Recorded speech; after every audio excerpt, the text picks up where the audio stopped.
J'ai tué mon petit-fils d'un coup de guidon mal calculé, et mon fils m'a condamné à l'enfer sans appel. Mais si je lui raconte tout, depuis les mensonges de sa mère jusqu'à la rage qui m'a consumé ce jour-là, comprendra-t-il que la vraie victime était moi depuis le début? Ou est-ce que cette confession ne fera qu'achever la lame qu'il a déjà plantée dans mon cœur? Je m'appelle Henri Duval, et j'ai 58 ans. Pas l'âge où l'on devrait encore chevaucher une moto comme un gamin rebelle, mais la vie n'a jamais été tendre avec moi, et les routes sinueuses du Luberon m'ont toujours appelé comme une amante infidèle. C'était un après-midi doux, l'air lourd d'odeur de thym et de regret, quand tout a basculé. Mon fils, Laurent, m'avait supplié de ne pas venir. Papa, reste chez toi. Léo est trop petit pour tes conneries de vitesse. Mais j'y suis allé quand même, parce que je refusais de laisser sa mère, cette vipère aux yeux de velours, me voler les rares moments avec mon petit-fils. Léo avait 4 ans, des boucles blondes comme celles de sa grand-mère, et un rire qui pouvait encore percer les armures que j'avais forgées au fil des ans. Laurent et moi, on n'avait jamais été proches. Pas vraiment. Il avait grandi dans l'ombre de sa mère, Claire, cette femme que j'avais aimée avec une passion qui m'avait brûlé vif avant de me laisser en cendres. Elle était professeure de littérature à Avignon, avec un sourire qui désarmait les hommes et un venin qui les empoisonnait lentement. Notre mariage avait été un roman à l'eau de rose au début, dîner aux chandelles dans les ruelles pavées de la vieille ville, promenade le long du Rhône où elle me récitait Baudelaire comme si c'était des serments d'amour. Mais les années ont passé, et les serments se sont mués en reproches. Elle me traitait de brute, de mécanicien analphabète qui passait plus de temps avec ses moteurs qu'avec sa famille. J'étais garagiste à Cavaillon, les mains noires de graisse, le dos courbé sur des cylindres qui ne se plaignaient jamais. Laurent, lui, avait pris son parti, études brillantes, un poste d'ingénieur à Marseille, une vie propre et aseptisée. Il me voyait comme un reliquat du passé, un père indigne qui avait raté son éducation en fumant trop et en criant trop fort. Pourtant, avec Léo, c'était différent. Ce gamin me regardait avec des yeux émerveillés quand je lui montrais comment démonter un carburateur. « Papy, c'est magique, disait-il, ses petites mains tachées d'huile. Claire haïssait ça. Tu vas le transformer en voyou comme toi, sifflait-elle lors de nos rares rencontres familiales. Laurent hochait la tête, mal à l'aise, mais il laissait faire parce que Léo insistait. Ce jour-là, on avait prévu une balade. Juste Léo et moi, sur la colline de Gordes, là où les champs de lavande s'étendent comme un tapis violet sous le soleil impitoyable de Provence. J'avais attaché le siège enfant sur ma vieille Harley, celle que j'avais retapée moi-même après des années de négligence. Léo trépignait d'excitation, son casque trop grand glissant sur ses oreilles. Vroom vroom, papy. La route était étroite, bordée de murets en pierre sèche qui semblaient veiller sur les secrets de la terre. Le vent fouettait nos visages, et pour la première fois depuis des lustres, je me sentais vivant. Pas le père raté, pas le mari divorcé qui payait une pension pour un fantôme d'amour. Juste Henri, le roi de la route, avec son prince sur le siège arrière. On chantait une vieille chanson de Johnny Hallyday, « Que je t'aime », et Léo braillait les paroles à sa sauce, inventant des rimes absurdes qui me faisaient rire aux éclats. Puis, au virage de la Combe de Gordes, ça a dérapé. Un camion de livraison, ce salaud de livreur pressé qui roulait au milieu, forçant la courbe. J'ai braqué sec, le pneu arrière a mordu le gravier, et la bête a chaviré. On a glissé sur l'asphalte brûlant, moi hurlant pour que Léo s'accroche, lui pleurant de terreur. Le choc a été sourd, comme un coup de marteau sur de la chair molle. Quand je me suis relevé, le monde tournait en rouge. Ma jambe droite était brisée, l'os blanc perçant la peau comme une accusation. Mais Léo. Léo était immobile, son petit corps tordu sous la moto, les yeux grands ouverts sur un ciel qu'il ne verrait plus. Les secours sont arrivés vite, sirènes hurlant dans la quiétude des collines. Claire a débarqué à l'hôpital de Pertuis, le visage ravagé, hurlant que c'était ma faute, que j'étais un monstre ivre de vitesse et de bière. Laurent était là, pâle comme un linceul, tenant la main de sa femme ou ex-femme pour moi, mais encore sienne dans le deuil. « Papa. Comment as-tu pu » a-t-il murmuré, et dans ses yeux, j'ai vu la sentence, coupable. Les médecins ont parlé d'hémorragie interne, de traumatisme crânien. Léo n'a pas survécu à la nuit. J'ai passé des semaines en rééducation à l'hôpital d'Avignon, la jambe dans le plâtre, l'âme en miettes. Laurent n'est venu qu'une fois, pour me signifier la fin. C'est fini, papa. Ne m'appelle plus. Jamais. Sa voix était un fil d'acier, tranchant net les liens qui nous restaient. Claire a porté plainte pour négligence, et même si le juge a innocenté ou accident pur, pas d'alcool, pas de vitesse excessive, le mal était fait. Mon fils m'avait rayé de sa vie, comme on efface une tache sur un tableau impeccable. Depuis, je vis dans mon petit appartement au-dessus du garage à Cavaillon, entouré de pièces détachées rouillées et de souvenirs jaunis. Les nuits sont longues, hantées par le craquement de l'os de Léo, par le regard de Laurent qui me juge depuis l'au-delà. Mais je ne peux plus me taire. Pas après avoir trouvé cette lettre anonyme glissée sous ma porte il y a 3 mois, la vérité sur Claire. Demande à ton fils ce qu'il sait de son passé. Qui l'a envoyé? Un fantôme? Un ami? Peu importe. Ça a allumé une braise en moi, une rage sourde qui couve depuis l'accident. Laurent pense que je suis le bourreau, mais il ignore que sa mère Claire va forger les chaînes qui nous lient tous. Et s'il y a de la revanche dans cette confession que j'écris pour lui, tant pis. Il mérite de savoir, même si ça le détruit. Parce que la famille, c'est ça, du sang, des mensonges, et une dette qui ne s'efface jamais. Je commence par le début, Laurent. Par le jour où j'ai rencontré ta mère à une fête foraine près d'Orange, en 1985. Elle avait 22 ans, robe fleurie et cheveux cascadants comme une chute d'eau. Moi, 25, ouvrier dans un vignoble, main calleuse et rêve de mécanique. Elle dansait au son d'un accordéon, et quand nos regards se sont croisés, j'ai su que j'étais perdu. On a bu du rosé tiède, ri des numéros de clown, et fini la nuit dans une chambre d'hôtel minable, nos corps emmêlés dans une urgence qui sentait le jasmin et la sueur. Je m'appelle Claire Lefebvre, a-t-elle murmuré, et j'ai cru que c'était le destin. Mais déjà, dans ses yeux, il y avait une ombre, un secret qu'elle gardait comme un poignard dans sa manche. On s'est mariés 1 an plus tard, civilement à la mairie d'Avignon, avec pour témoins des collègues du garage et sa sœur, une blonde filiforme nommée Isabelle qui nous regardait avec un sourire en coin. La lune de miel à Cassis, sur la côte d'Azur, où les vagues clapotaient comme des promesses. Mais les fissures sont apparues vite. Claire voulait une vie de bohème intellectuelle, livres, vernissage, discussions sur Sartre autour de vin rouge. Moi, je rentrais épuisé, puant l'huile et la terre, rêvant d'une moto qui me porterait loin. Tu es vulgaire, Henri, me lançait-elle lors de nos disputes, qui éclataient comme des orages provençaux.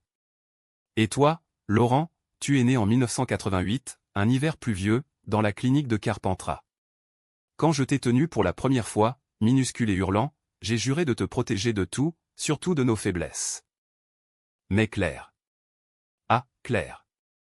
J'ai commencé à soupçonner quelque chose quand tu avais 2 ans. Des appels tardifs, des parfums étrangers sur ses vêtements. Elle enseignait alors au lycée d'Orange, et rentrait avec des histoires d'élèves brillants, de collègues charmants. Un soir, je l'ai suivie. Ma vieille 2CV garée dans une ruelle, moi tapi dans l'ombre comme un voyou de film noir. Elle est entrée dans un bar à jazz près du pont du Gard, et là, dans un coin sombre, un homme aux lunettes rondes l'a enlacée. Pas un baiser chaste, non, un baiser vorace, mains dans les cheveux, corps pressés l'un contre l'autre. J'ai attendu des heures, le cœur cognant comme un piston détraqué, jusqu'à ce qu'il sorte et monte dans sa voiture. Direction un motel sur la route de Nîmes. Je n'ai pas dormi cette nuit-là, imaginant des scènes qui me tordaient les tripes. Le lendemain, je l'ai confrontée.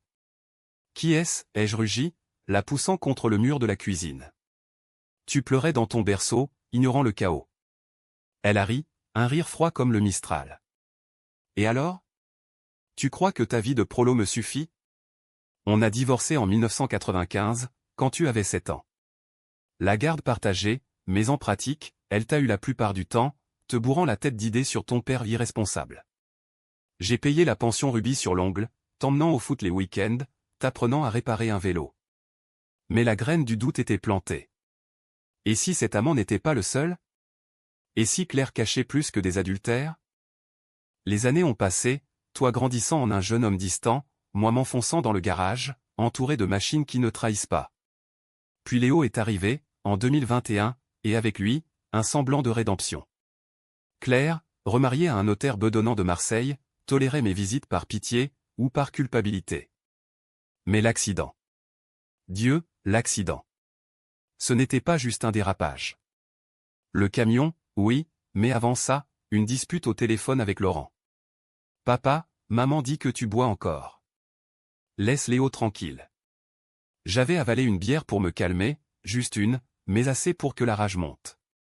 Et quand la route a viré, j'ai pensé à Claire, à ses mensonges, et j'ai accéléré un peu trop, comme pour défier le destin.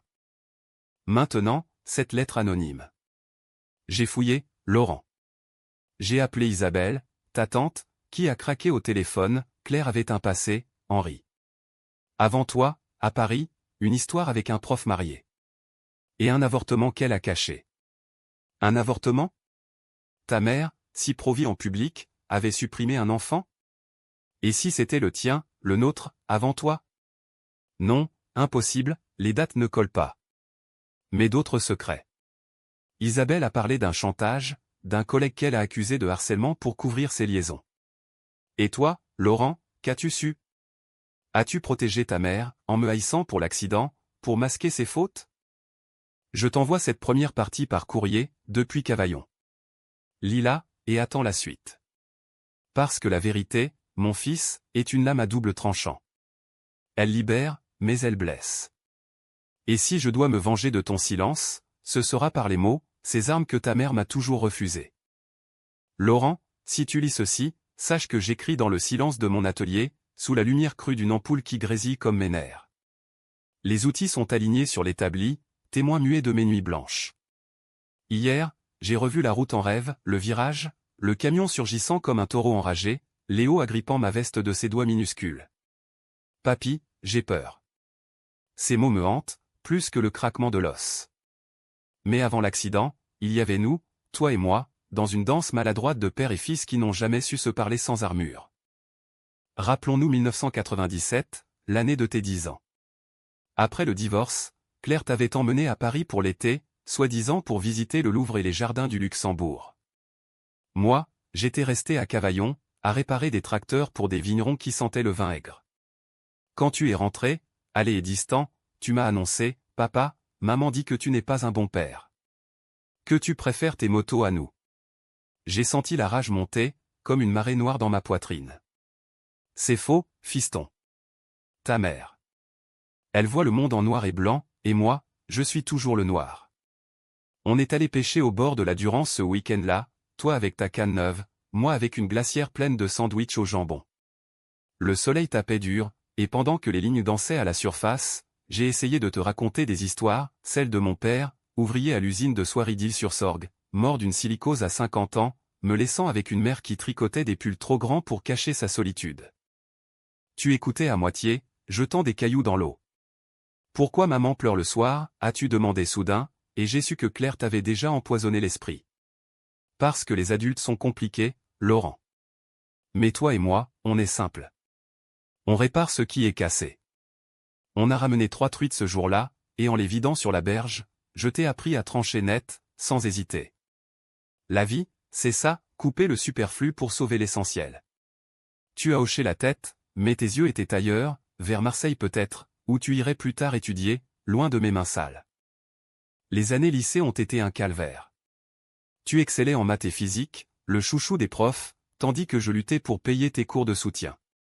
Claire, avec son salaire d'enseignante et son notaire, contribuait peu.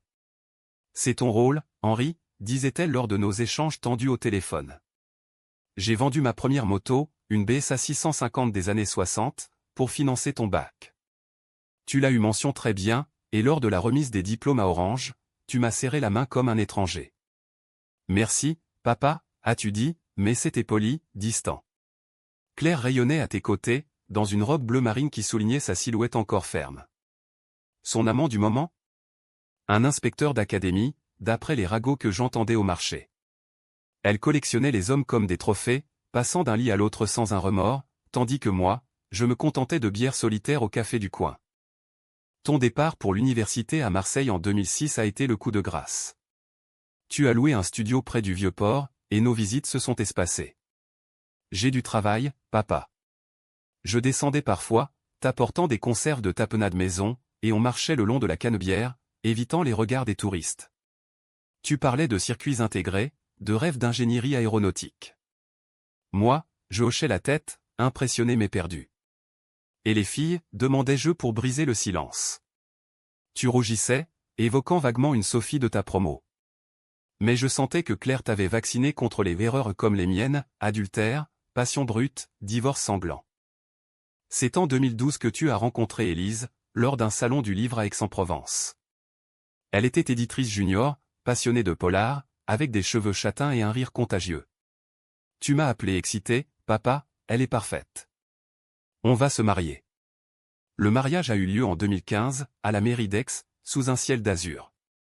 J'étais le père ému, en costume trop serré, serrant la main de mon gendre absent. Élise n'avait pas de famille proche. Claire était là, bien sûr, en tailleur chic, toisant Élise comme une rivale. Fais attention, ma chérie. Les hommes du Val ont le feu en eux, a-t-elle glissé, et j'ai vu Élise pâlir. Lors du banquet dans un mas provençal, tu m'as pris à part, papa, maman m'a raconté pour tes infidélités. C'est vrai? J'ai nié, la gorge nouée. C'est elle qui a commencé, fiston. Mais l'amour, c'est pas un tribunal. Léo est né 2 ans plus tard, en pleine canicule de 2017. J'ai tenu sa main minuscule à la maternité de Marseille, et pour la première fois, j'ai pleuré. Il a tes yeux, Laurent. Tu étais radieux, Élise épuisée mais heureuse. Claire a visité, apportant des peluches et des conseils non sollicités, éduque-le bien, pas comme ton père. Les premières années, on se voyait souvent. Je venais à Marseille, emmenant Léo au parc Borély, lui apprenant à lancer un ballon. Papy fort, criait-il, et mon cœur gonflait. Mais les tensions montaient. Élise et Claire s'entendaient mal. Ta mère est toxique, me confiait-elle un soir, un verre de pastis à la main. Et toi, Laurent, tu jouais les médiateurs, mais je voyais dans tes yeux la fissure, loyauté divisée. L'accident n'était pas isolé. Il y avait eu des signes. 3 mois avant, une dispute explosive chez toi. Claire avait débarqué sans prévenir, accusant Élise de négliger Léo pour son boulot. Tu es comme moi à ton âge, obsédée par le travail, avait-elle lancé. Élise avait riposté, et vous, madame, vous avez détruit 2 familles avec vos aventures. Tu m'avais appelé ce soir-là, furieux, papa, dis à maman d'arrêter ses conneries. Mais toi, ne bois pas avant de prendre Léo en moto. J'avais promis, mais la blessure saignait. Claire m'avait traité de père indigne par texto, et j'avais répondu par une rage contenue, regarde-toi avant de juger. Puis le jour fatidique. J'avais bu cette bière pour noyer la colère, juste une, mais elle a aiguisé mes sens. La balade avec Léo était censée être une échappatoire, un moyen de te prouver que j'étais encore capable d'amour pur. Le camion. Ce foutu camion. Le chauffeur a juré au procès que j'avais accéléré dans le virage, mais les témoins ont contredit, c'était lui, distrait par son GPS. Pourtant, dans ton esprit, Laurent, c'est moi le coupable. Ton silence post-accident a été pire que les cris de Claire à l'hôpital. Il est mort par ta faute, Henri. Tu l'as tué. Ces mots ont résonné pendant ma rééducation, où des kinés me tordaient la jambe comme pour expier mes péchés. Après ta coupure, j'ai sombré. Les nuits à fixer le plafond, imaginant Léo courant dans les champs. J'ai vendu la Harley, trop de sang dessus.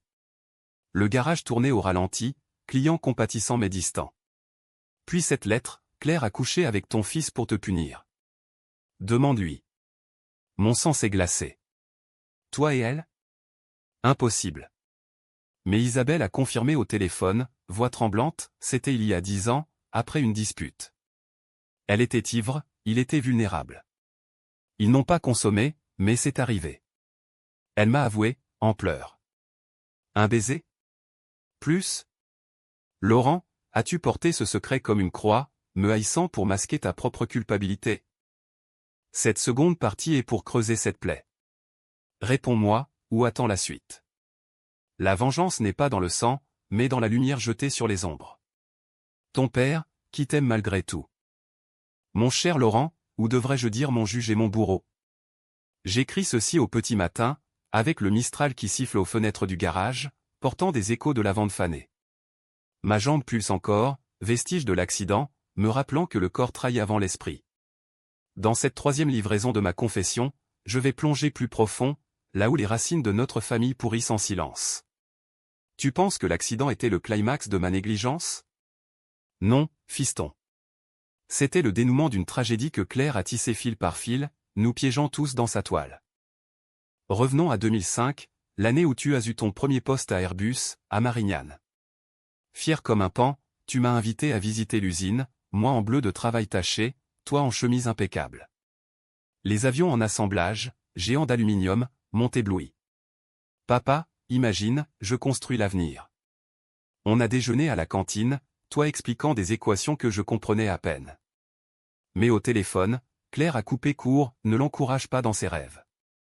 Il doit se marier, fonder une famille stable. Stable. Le mot qu'elle me jetait à la figure pendant notre mariage, comme une sentence. Ce soir-là, rentrant à Cavaillon, j'ai croisé Isabelle au supermarché.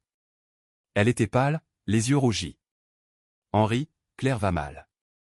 Elle boit, couche avec n'importe qui depuis le divorce. Et toi, tu sais pour son passé à Paris? Paris. Claire y avait étudié la littérature à la Sorbonne, fin des années 70. Isabelle, sa petite sœur, m'avait déjà glissé des bribes, un prof, un scandale, un départ précipité pour Avignon. Ce jour-là, elle a tout déballé, entre les rayons de conserve. Elle était enceinte à 19 ans. Du prof, marié, père de famille. Il l'a forcée à avorter, en la menaçant de ruiner sa carrière. Elle a fait la clinique clandestine, seule, et ça l'a brisée. Depuis, elle est les hommes, mais elle les attire comme une drogue. J'ai pâli, imaginant ta mère, si forte en apparence, hurlant de douleur dans une ruelle grise. Pourquoi elle m'a épousé, alors, ai-je murmuré. Isabelle a haussé les épaules, pour se venger. De tous les hommes. Toi, tu étais le gentil prolo, facile à manipuler. J'ai confronté Claire 2 jours plus tard, au café où elle corrigeait des copies. C'est vrai, pour Paris? Elle a blêmi, puis rit amèrement. Et alors? Ça te regarde pas. T'es pas mieux, avec tes mains sales et tes absences. La dispute a dégénéré, verres brisés, cris qui ont fait se retourner les clients. Tu étais à Marseille, ignorant tout, mais elle t'a appelé ce soir-là, en larmes, ton père me frappe, Laurent. Il est violent. Mensonge pur. Tu as raccroché sans un mot, et nos week-ends suivants ont été tendus, toi me jetant des regards accusateurs. Laisse maman tranquille, papa. Cette graine de poison a germé lentement. En 2010, quand tu as commencé à sortir avec Élise, Claire a vu rouge. Elle est trop indépendante, cette fille. Elle te quittera comme moi je t'ai quitté. Tu as défendu Élise, mais au fond, ces mots ont érodé ta confiance. Et moi? J'ai continué à payer, à visiter, à aimer Léo de loin. Mais l'accident. Ah, l'accident. Après la chute, à l'hôpital, Claire a murmuré à ton oreille, c'est sa faute. Il a toujours été imprudent, comme avec moi. Et toi, tu as cru, parce que c'était plus facile que d'affronter ses démons. Maintenant, la lettre anonyme. J'ai enquêté, Laurent.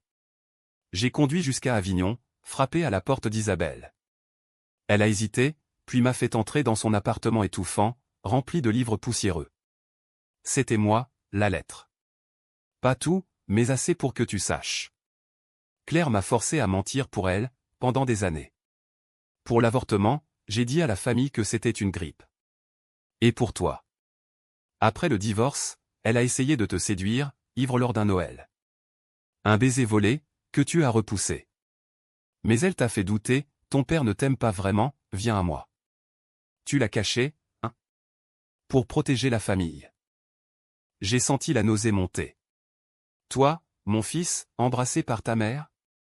Pas plus, mais l'inceste émotionnel, cette emprise toxique. Ça explique ton silence après l'accident. Tu m'as haï pour ne pas affronter sa noirceur. Isabelle a continué, et il y a pire.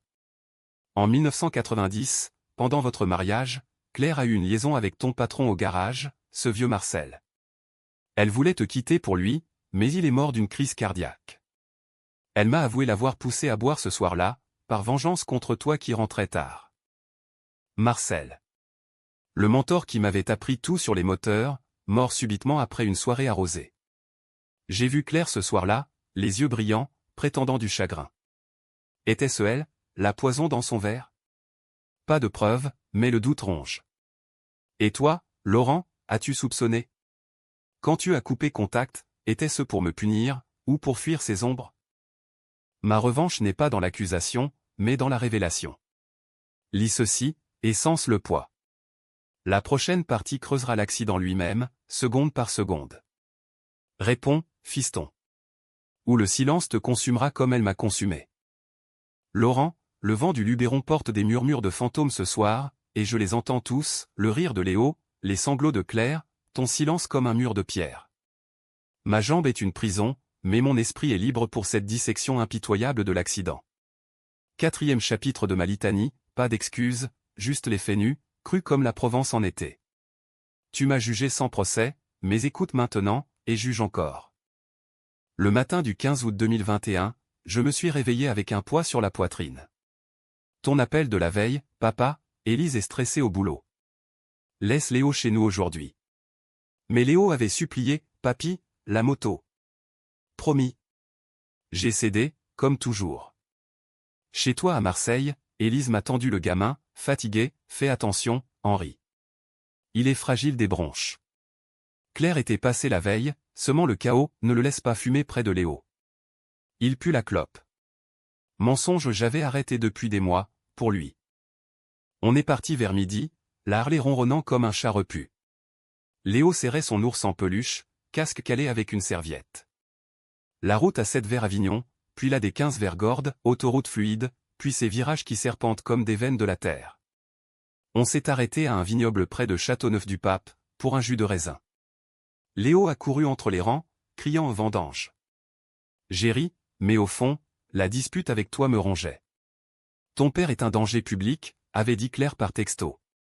J'ai avalé une gorgée de rosé au nom, attends, c'était du jus. La lettre anonyme dit que j'étais ivre? Foutaise. Les analyses l'ont prouvé, 0,2 g, prescrit pour mon mal de dos chronique. Reprise de la route. Léo chantonnait sur la route de Memphis, ma voix couvrant le vrombissement. À l'approche de la Combe, le paysage s'ouvre, falaise ocre, champ violet. Le camion a un Renault bleu, logo de livraison bio apparaît au loin, dans le virage à droite. J'ai ralenti à 70 km/h, limite légale.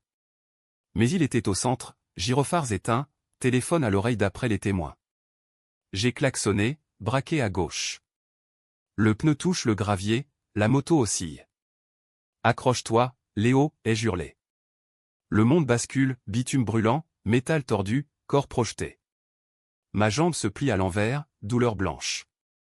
Léo sous la roue, cri étouffé. Les minutes suivantes sont floues. Un randonneur appelle les pompiers. Je rampe vers Léo, main tremblante sur son casque. Réveille-toi, mon prince. Ses yeux s'ouvrent une seconde, terrifiés, puis se ferment. L'hélico arrive, nous embarque à Pertuis. À l'hôpital, chirurgien en blanc, fracture ouverte pour moi, hémorragie pour lui. Claire hurle dans le couloir, assassin. Toi, figé, tenant Élise qui vomit de chagrin. Le capitaine de gendarmerie interroge, vitesse? Alcool? J'ai balbutié la vérité, mets tes yeux, Laurent. Il disait le coupable. Le procès, 6 mois plus tard à Avignon, expert automobile confirme faute du camionneur, 80% de responsabilité. Il perd son job, pleure en audience. Mais toi, absent. Claire témoigne, Henri était imprudent, toujours. Mensonge pour me couler. Élise, brisée, ne dit rien. Le juge relaxe, mais le verdict moral est rendu, exil. Depuis, ma vie est un purgatoire. Rééducation avec des jeunes en fauteuil, qui me racontent leur chute. La route pardonne pas, dit un. J'ai lu tes posts sur Facebook au bloqué, mais via un faux compte, photo de toi à des conférences, sourire forcé. Élise a divorcé en 2023, murmurait-on. À cause de Léo? Ou de Claire, qui l'a harcelé, c'est ta faute, tu l'as laissé partir. La lettre révèle plus, Claire a saboté ma moto des mois avant. Huile trafiquée, freins usés. Vengeance pour une vieille dispute? Isabelle confirme, elle voulait te causer un accident mineur, pour te discréditer comme père. Folle? Peut-être. Mais si c'est vrai, l'accident était son piège. Cette partie est le cœur saignant. La suivante, ta complicité involontaire. Lis, et pleure avec moi. Où est-moi plus fort? Ton père, brisé mais clairvoyant. Laurent, les ombres s'allongent sur Cavaillon, et avec elles, les fantômes de nos silences. 5e missive, où je t'accuse non pas de crime, mais de complicité passive dans le drame qui nous a dévorés. Tu as coupé le cordon après l'accident, me laissant pour mort dans ton cœur, mais sache que Claire t'a manipulé comme un pion sur son échiquier tordu. Écoute, et mesure le poids de tes choix. Après ton départ pour Marseille, nos liens se sont effilochés comme une corde usée. Tu appelais une fois par mois, voix polie, ça va, papa? Le garage? Je racontais des anecdotes à un client farceur, une réparation miracle pour masquer la solitude. Mais en 2014, quand tu as annoncé Élise, j'ai vu une lueur. Lors d'un dîner à Aix, elle m'a dit, Henri, racontez-moi votre jeunesse. J'ai parlé de mon père, mort trop tôt, de ma mère qui chantait des airs occitans en lavant le linge. Élise écoutait, yeux brillants. Claire, invitée, a ricané, des contes de fées prolétaires. Toi, tu as changé de sujet, mal à l'aise. Léonet, et je deviens papy sporadique. Mais Claire s'invite, empoisonnant tout. En 2019, elle te confie, ton père boit, Laurent. Ne le laisse pas seul avec Léo. Basé sur quoi? Une soirée où j'avais pris un pastis de trop après une rupture au oui, j'avais une copine, Marie, infirmière à Apt, que j'ai perdue parce que trop marquée par le passé. Tu as cru Claire, limitant mes visites. Pour la sécurité, disais-tu. Élise protestait, Henri est fiable. Mais tu as tranché pour la paix familiale. L'accident amplifie ça. À l'hôpital, tu signes les papiers sans me regarder. Je gère, papa. Gérer? Tu as laissé Claire dicter le récit, il roulait trop vite, ivre. Malgré les preuves contraires. Pourquoi? Peur de la confronter, elle qui t'a élevé dans le culte de la perfection maternelle. Isabelle me l'a dit, après le baiser volé de 2004 Noël, champagne trop fort, tu as porté la honte. Maman est fragile, papa. Ne la blesse pas. Complicité par silence. Post-accident, ta vie s'effondre, Élise sombre en dépression, divorce en 2023. Tu changes de job, déménages à Lyon. Moi, je fouille. La lettre mène à un détective privé, un vieux renard d'Avignon. 500 € pour un dossier, Claire a eu une liaison avec ton parrain, oncle Paul, en 1992. Toi, enfant, tu les as surpris dans la cuisine, un soir de fête. C'était rien, as-tu menti à toi-même. Mais ça a fissuré ta confiance en elle, et en moi par ricochet. Ma vengeance? Pas te détruire, mais te libérer. Imagine, si tu avais parlé plus tôt, confronté Claire sur Paris, sur ses manipulations, Léo vivrait peut-être. Au lieu de ça, ton silence a permis l'accident, un frein saboté par elle, rage attisée par ses mensonges. Cette partie est un miroir. Regarde-toi dedans. La 6e clôturera, avec une offre, rencontre-moi à Gordes, au virage. Viens, ou reste dans l'ombre. Ton père, tendant la main ensanglantée. Laurent, dernière page de ce palimpseste de douleur, écrit sous un ciel provençal étoilé, où les constellations jugent nos faiblesses. 6e et finale, non pas une fin, mais une porte entr'ouverte sur un possible pardon, ou une damnation éternelle. J'ai tout dit ou presque. Reste à toi de choisir, brûler ces lettres, ou affronter la bête. Après la 5e, j'ai attendu. Pas de réponse, pas d'appel. Juste le vide, comme après l'accident, couloir d'hôpital stérile, regard fuyant. Mais j'ai continué à creuser. Le détective a déniché plus, en 1983, avant notre rencontre, Claire a accusé faussement un ex de viol, pour couvrir son propre chantage sur lui où il refusait de payer l'avortement. Affaire classée sans suite, mais tâche indélébile. Elle m'a épousé pour laver ça, pour jouer la pure. Et toi, fruit de ce mensonge, tu as hérité de la culpabilité. L'accident, vu de haut, un domino tombé, initié par ses secrets. Si elle n'avait pas saboté les freins, rapport mécanique discret, usure anormale, si elle n'avait pas attisé ta méfiance, Léo vivrait. Ma part? L'orgueil, la bière, la vitesse. Coupable, oui, mais pas seul. Maintenant, la revanche accomplie, ces mots, gravés pour l'éternité. Si tu lis ceci, sache que je pardonne ton silence où il était forgé dans le feu de son emprise. Mais pardonne-moi le sang sur mes mains. Reviens, Laurent. Pas pour moi, pour Léo, qui mérite un grand-père et un père réconciliés. Je t'attends au virage, le 17 décembre 2025, midi. Moto garée, jambes guéries. Viens, et on pleurera ensemble. Ou pars, et que le Mistral emporte nos regrets. Ton père, Henri, qui t'aime au-delà de la mort.